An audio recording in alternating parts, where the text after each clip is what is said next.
I love fan charts in genealogy, and I really love the FamilySearch fan chart because not only does it display multiple generations quickly, but it also helps me know where to spend my time when I'm trying to research and improve the quality of my family tree. Today, I'm going to show you just how powerful this tool is. There are many ways to access the fan chart, but the easiest way is to click on Family Tree and click on Tree. If you are in the landscape view, then click on Landscape near the house and under the tree and click on Fan Chart. And then you'll have a fan chart that looks a little bit like this.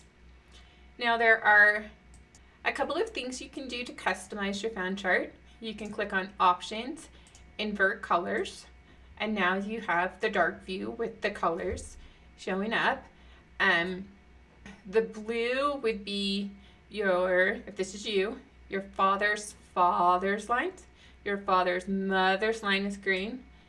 Your mother's father's line is kind of a red, and your mother's line is some shade of yellow. So it's kind of a neat way to explore things. So let's go through and talk about why this fan chart is more than just a pretty picture. I mean, if you do want to print it out, you can print it out over here, click print, and then you'll be able to print it out. Right now you can only print it in the white and black, but if you want to have a 7-generation chart and print it, you can do that. So that's kind of neat. And now you have a working chart that you can be posting to display on your wall and frame, or to be writing all over as you do your research. But one of the cool things that you can do is you can switch to the birth country view. And now this is not surprising that there's so much blue here. Let me show you what the blue stands for. The blue is for the United States. They were all born in the United States. The red is for British Columbia, so British Columbia, for British colonial America, and then the white is unknown. It hasn't been determined yet where the birth country is. But be careful. This is not guaranteed to be accurate because the FamilySearch family tree is a working tree. So use it as, oh, that's interesting, and then make sure you go and validate everything. Speaking of validating everything, you can switch to sources view, ancestors with sources. Now, if we zoom in here, we can see that white means no sources have been attached to an individual. The lighter the yellow, the fewer the sources. Don't make the mistake that a lot of people make when they look at this source chart. If you see a 10+, you might think, oh, they're well sourced, I don't need to work on them.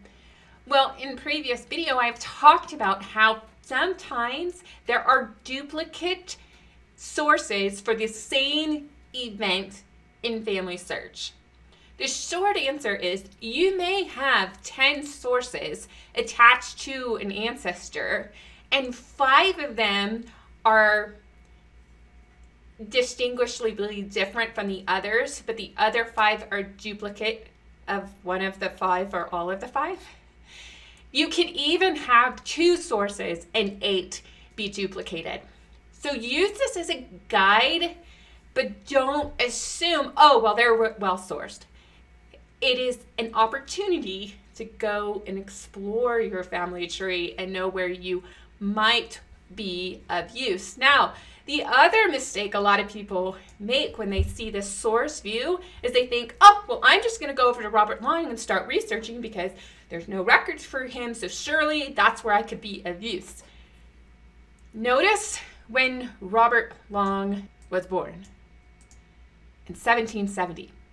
There could very well be a legitimate reason as why there are no sources attached to them yet.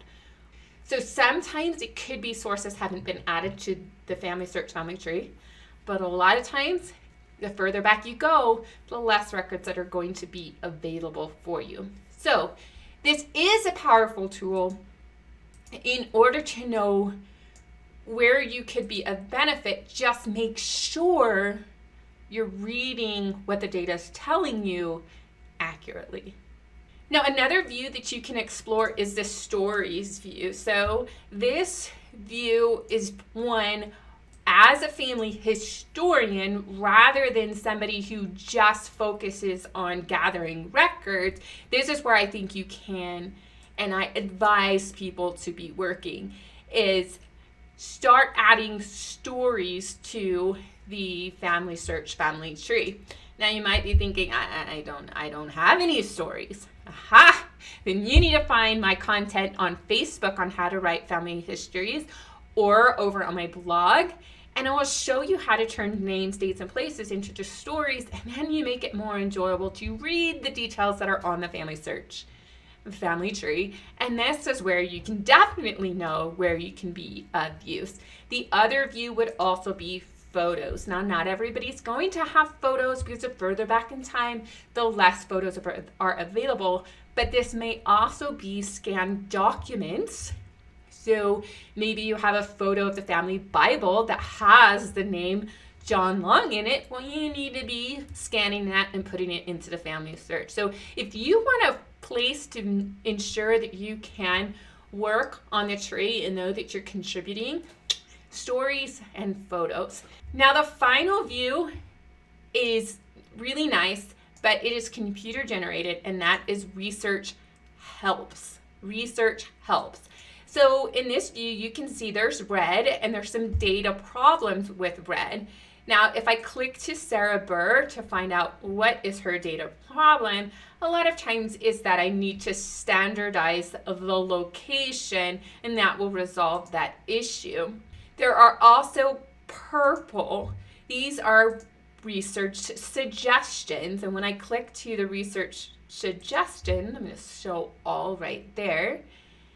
The person is missing vital events, doesn't have at least one vital event, that would be her birth or her death, and has no sources. So this is an opportunity to research this Janine Patterson, but there's a lot of other purple suggestions that could come up. And blue is probably where the fun is when you're trying to do research, is see how often you can make it so that there are no blues here on your research help tree, because when you click on the blue, what it is there are record hints that might pertain to your relative. Now the red did not show up on Downing Hue as a possible duplicate. The research hints took precedence over there, so keep that in mind.